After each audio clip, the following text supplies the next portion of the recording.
वाराणस्यां भैरवदेव संसार भयनाशनम्। ओम श्री काल भैरवाय नमः। जय भैरव दर्शकों, स्वागत है आप सभी का बावन भैरव ज्योतिष पर। आज बात करेंगे हमारे सम्माननीय और परम पूजनीय पितरों के बारे में। जानेंगे पितृदोष के बारे में, पितृदोष कैसे लगता है, क्या कारण होते हैं, पितरों के उपाय बताऊंगा, पितृदोष नष्ट करने के, खत्म करने के, पितृदोष उतारने के उपाय बताऊंगा। पितृदोष के लक्षण भी आपको बताऊंगा कि जो लक्षण आपको दिखाई दे तो समझ लेना कि घर पर पितृदोष है। वीडियो शुरू करते हैं उससे पूर्व यदि आप नए दर्शक हैं तो चैनल को सब्सक्राइब ज़रूर करें। आपको वीडियो कैसा लगे अपनी राय वीडियो में आप अंत में अवश्य दें, लाइक करके हमें अपना प्यार दें। साथ ही चैनल पर सीधी साधनाओं के वीडियो आ चुके हैं, वो भी आप देख सकते हैं। राशिफल आ चुका है, नाम से भी राशिफल है A to Z, और मेष से लेकर मीन तक 12 राशियों का भी राशिफल 2024 है, आप वहां से जाकर देख सकते हैं। तो सबसे पहले बात करते हैं पितृदोष के कारण की। बहुत से लोगों को वास्तविकता का पता नहीं होता है, लेकिन वो अपने मन में भ्रांति डाल लेते हैं कि पितृदोष है।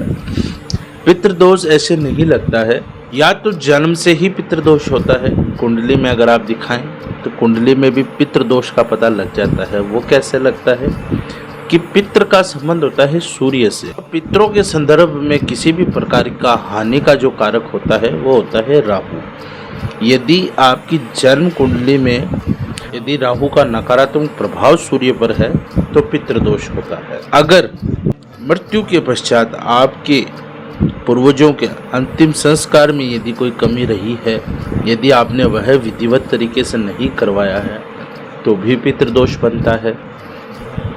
अकारण मृत्यु यदि परिवार में किसी की होती है और उसकी आप यदि वक्त से पहले अगर कोई आत्महत्या हो या कोई दुर्घटना से किसी की मृत्यु होती है, और ऐसे में यदि आप उस व्यक्ति विशेष की अगर आप नारायण बलि भैरव सिद्धि नहीं करवाते हैं तो पितृदोष आप पर लागू हो जाता है।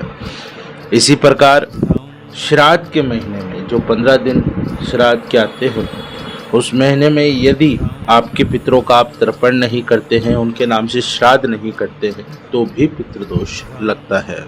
क्योंकि ऐसा माना जाता है कि प्रति वर्ष अश्विन माघ की प्रतिपदा तिथि से पितृपक्ष प्रारंभ हो जाता है।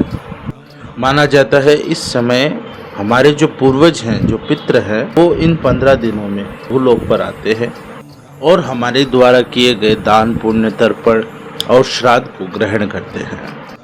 पितरों का यदि हम सम्मान न करें तो भी पितृदोष बनता है। यदि हम हमारे पूर्वजों का अगर हम अपमान करते हैं, जो हमारे पितृ हैं उनका यदि हम अपमान करते हैं, उनके प्रति अपना भावनात्मक दृष्टिकोण अगर हम सही न रखें तो भी पितृदोष बनता है, जिससे घर में दरिद्रता आती है, मुश्किलें झेलनी पड़ती है। इसी प्रकार यदि हम कोई वृक्ष को काटते हैं, जैसे पीपल हो, बरगद हो या नीम हो, अगर हम इन पेड़ों को भी अगर काटते हैं तो भी पितृदोष बनते हैं। यदि हम अपने पितरों की स्मृति की जगह कोई और चीज बना देते हैं या उनका स्थान परिवर्तन करते हैं और वो यदि विधिवत तरीके से नहीं किया जाता तो उससे भी पितृदोष बनता है। या पितरों के स्थान पर किसी और का यदि आप स्थान बना दें और पितरों को कोई स्थान ही न दें तो भी पितृदोष बनता है। यदि आप व्यभिचारी भावना रखते हैं, एक से अधिक लोगों से आप संबंध बनाते हैं, इससे भी आपके ऊपर पितृदोष का प्रभाव पड़ता है। यदि हम पहले अपने पितरों के नाम से बहुत कुछ करते थे और यदि हमने अभी ये सब करना बंद कर दिया है या कम कर दिया है तो उससे भी पितृदोष का नकारात्मक प्रभाव आपको झेलना पड़ेगा। हम पहले पूर्वजों के नाम से दान पुण्य भी करते थे, उनके नाम से दीप प्रज्वलित करते थे, उनको जल अर्घ्य देते थे, तर्पण करते थे, सारे काम करते थे, लेकिन हमने अभी अगर ये क्रियाएं करनी बंद कर दी हैं तो भी पितृदोष का सामना करना पड़ता है। अब बताता हूँ आपको पितृदोष के थोड़े लक्षण, जिससे आपको यह अंदाजा हो सकता है कि आपके ऊपर पितृदोष है। यह पितृदोष जानने का तरीका भी है। सर्वप्रथम तो आप अपनी जन्म कुंडली को चेक करवाएं उसका अवलोकन किसी योग्य पुरोहित से, पंडित से आप ज़रूर करवाएं। वहाँ से आपको पता लगेगा यदि कुंडली में पितृदोष है। इसी प्रकार पितृदोष के चलते हमें पारिवारिक जीवन में परेशानियों का सामना करना पड़ता है। घर में आपस में कलह कलेश होना, माता पिता से, अपनी संतान से या अपने भाइयों से आपका लड़ाई झगड़ा होना, मन मुटाव होना। इसी प्रकार वैवाहिक जीवन में भी परेशानी आती हैं, जैसे पति पत्नी की लड़ाई होना। हर वक्त पति पत्नी लड़ते हैं, हर पति पत्नी लड़ते हैं, लेकिन हर वक्त लड़ाई होना और उस लड़ाई का कोई अंत ही न होना। रात की लड़ाई अगर सुबह खत्म न हो और वो अगली रात तक भी वैसे ही बनी रहे, ऐसी लड़ाइयाँ होना पितृदोष का एक कारण है, ये लक्षण है पितृदोष की। वंश वृद्धि रुक जाना, विवाह हो गया, संतान कुछ वर्ष तक आपने प्लान नहीं की, फिर आपने जब प्लान किया तो संतान नहीं हो रही, या विवाह होते ही आपने प्लान कर लिया कि संतान करनी है, संतान का न होना, पत्नी में कोई कमी होना, पति में कोई कमी होना, या किसी अन्य कारण से संतान का न होना भी पितृदोष का एक लक्षण है। यदि नाना प्रकार के यत्न करने के पश्चात संतान हो भी जाए तो उस संतान का हर वक्त बीमार रहना, रोग में रहना पितृदोष का लक्षण है। घर में किसी भी प्रकार के मांगलिक कार्य का न होना पितृदोष का लक्षण है। आप प्रयत्न करते हैं कि घर में कोई कथा भागवत कुछ करवाएं तो नहीं होगी। आप कोशिश करेंगे कि विवाह हो जाए, विवाह रुक जाएगा। आपके बच्चों का, संतान का विवाह, चाहे आप कितने भी आप पैसे वाले हों, कितना भी आपका मान सम्मान हो, आपको अच्छे रिश्ते नहीं मिलेंगे हाँ हो जाएगी तो भी मना हो जाएगा। ये भी एक पितृदोष का लक्षण है। रिश्तेदारों का, संबंधियों का हाँ कह के मुकर जाना विवाह के लिए, ये पितृदोष के अधीन आता है। पितृदोष का एक और लक्षण है, आपके घर में हर वक्त सिलन रहेगी और लाल बलुआ चींटियां आपके घर को घेर लेगी हर तरफ से। आप कोई भी सामान रखो, आपका खाना पीना, आपके प्रतिदिन इस्तेमाल किए जाने वाले वस्त्र, आपके स्नानालय में, शौचालय में, हर जगह आपके घर में बालू चींटी का हो जाना भी पितृदोष का एक लक्षण है। रोजगार में दैनिक जो आप बिजनेस करते हैं या जो भी आप व्यापार करते हैं या जो भी आपका आय का स्रोत है उसमें कमी आना, आय के स्रोत का नष्ट हो जाना, नौकरी छूट जाना, या फिर किसी भी तरीके से पैसे की आवक में रुकावट होना पितृदोष का लक्षण है। तो ये कुछ महत्वपूर्ण मैंने आपको पितृदोष के लक्षण बताए हैं। अब मैं आपको बताता हूँ पितृदोष के उपाय। पहला उपाय है कि आप प्रत्येक अमावस्या को, हर माह की अमावस्या को आप दक्षिण दिशा की तरफ मुख करके एक गड्डी या एक कलश आप जल का अर्घ्य दें, जिस कलश के कंठ पर कलावा या लाल धागा बंधा हो। इसी प्रकार प्रति अमावस्या अपने सामर्थ्य अनुसार कुछ न कुछ आप पितरों के नाम से दान अवश्य करें, जिसके अंदर वस्त्र हो सकते हैं, किसी को खाना खिलाना, भोजन करवाना हो सकता है, किसी को सोने चांदी या कोई धातु का दान करना हो सकता है, अन्न का दान हो सकता है, दूध का दान हो सकता है और दक्षिणा द्वारा भी दान किया जा सकता है। इसी प्रकार जो घर में आपके जल व्यवस्था है, जैसे पहले ऐसे होते थे कि घर में जो पूजा स्थान होता है, जिसे कुछ लोग परिंदा कहते हैं, कुछ लोग मंदिर कहते हैं, पूजा स्थान में ही वह अपने पितरों को भी स्थान देते थे, आज भी देते हैं, जहाँ जल रखते थे। पानी पीने की व्यवस्था वहीं होती थी। भगवान के समक्ष घर में मटके रखे जाते थे, उन मटकों में पानी रखा जाता था। आजकल तो ये व्यवस्थाएं हट चुकी है, लगभग लोग अपने रसोई घर में ही पानी की व्यवस्था रखते हैं या फ्रिज से सीधे ही पानी पीने की व्यवस्था रखते हैं।